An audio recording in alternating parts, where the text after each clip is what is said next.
Below is a single-scene story, fully expanded in well over 1,500 words, written in a cinematic, emotional style.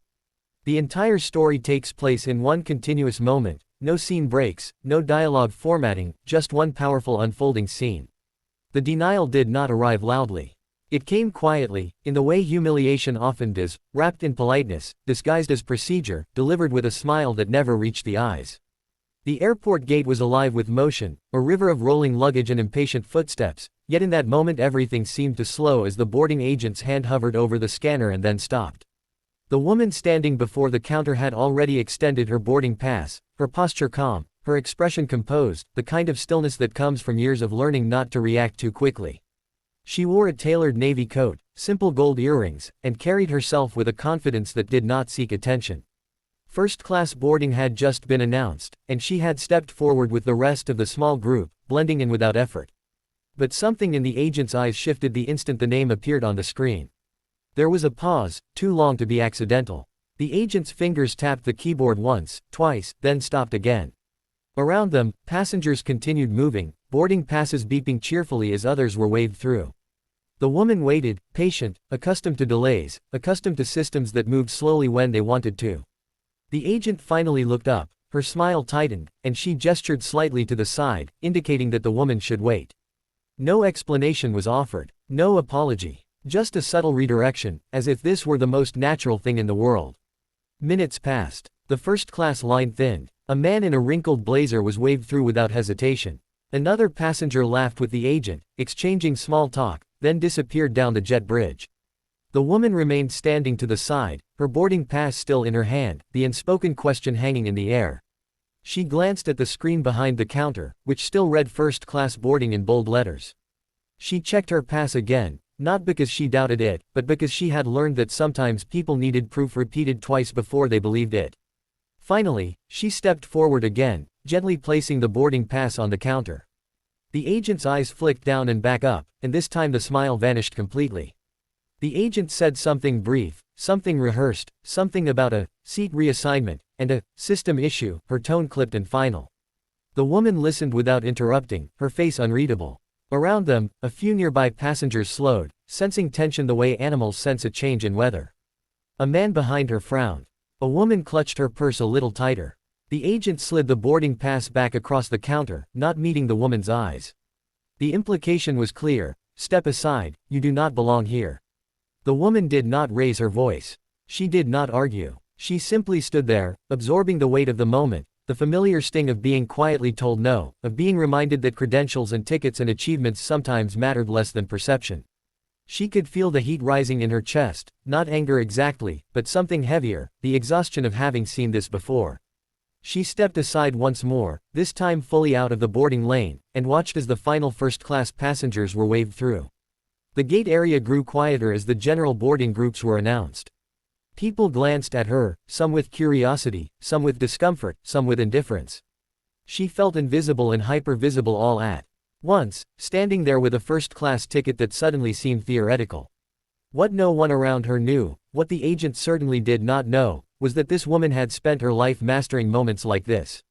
She had learned early that power did not always announce itself, that the most influential people in a room were often the quietest.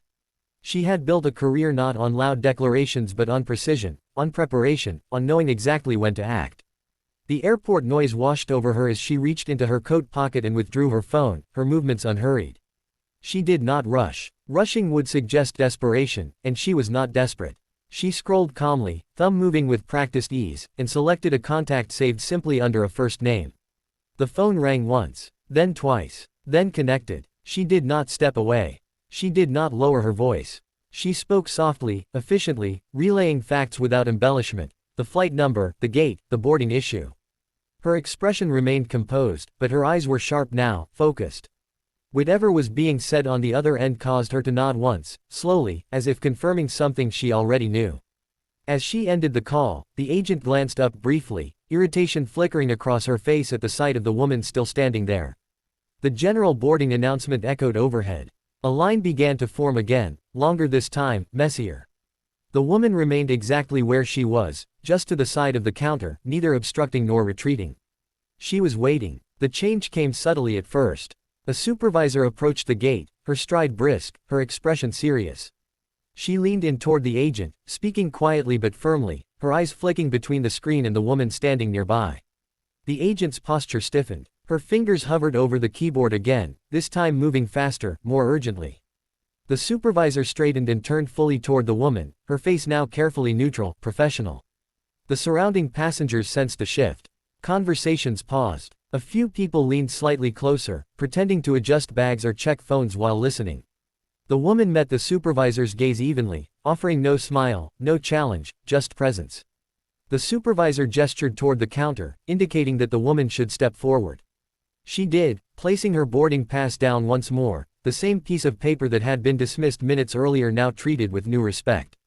The supervisor scanned the pass herself. Her expression changed, not dramatically, but enough. A subtle tightening around the eyes, a brief inhale. She glanced at the agent, then back at the woman. Something unspoken passed between them, a recalibration of assumptions. The supervisor nodded once, then turned to the agent and said something that caused the agent's face to flush, color rising quickly up her neck. The agent reprinted something, hands shaking just slightly, and slid a new boarding document across the counter. This time, it was accompanied by an apology, delivered stiffly, as if forced through clenched teeth. The woman listened, accepted the paper, and said nothing. She did not need to. The balance of power in the space had shifted so completely that words were unnecessary. But the moment was not finished. The supervisor did not leave. Instead, she stood there, addressing the agent again, this time with a firmness that could not be mistaken. Other staff members had begun to notice, gathering subtly, pretending to busy themselves nearby. The woman stood quietly as the conversation unfolded around her, the airport hum continuing as if nothing extraordinary were happening, even as something very important was. The supervisor gestured toward the jet bridge, then toward the agent's terminal. The agent nodded repeatedly, her earlier confidence gone. The supervisor then turned back to the woman, her tone now careful, respectful, offering assurances that went beyond the seat itself. The woman acknowledged them with a slight nod. She did not gloat. She did not smile. Vindication, for her, was not about triumph, it was about correction. As she finally walked down the jet bridge, first-class boarding long finished, the space seemed different. A few passengers avoided her gaze. Others watched her with something like awe. One woman offered a small, approving smile. The woman walked steadily, her heels clicking softly against the floor, each step measured. She took her seat without ceremony, placing her bag carefully in the overhead bin, smoothing her coat as she sat. Only then, as the aircraft door closed and the hum of the engines deepened, did she allow herself a quiet breath. Not relief, she had never doubted the outcome, but acknowledgement. Moments like these were never just about a seat. They were about being seen, about systems being forced to confront their own blind spots, about reminding the world that assumptions could be expensive. The plane taxied forward, and outside the window the airport lights blurred into lines of gold. The woman looked out, her reflection faintly visible in the glass, and allowed herself the smallest smile, not for what had been taken back, but for what had been demonstrated. Power did not need to announce itself. Sometimes, it simply waited, made one call, and let the world adjust accordingly.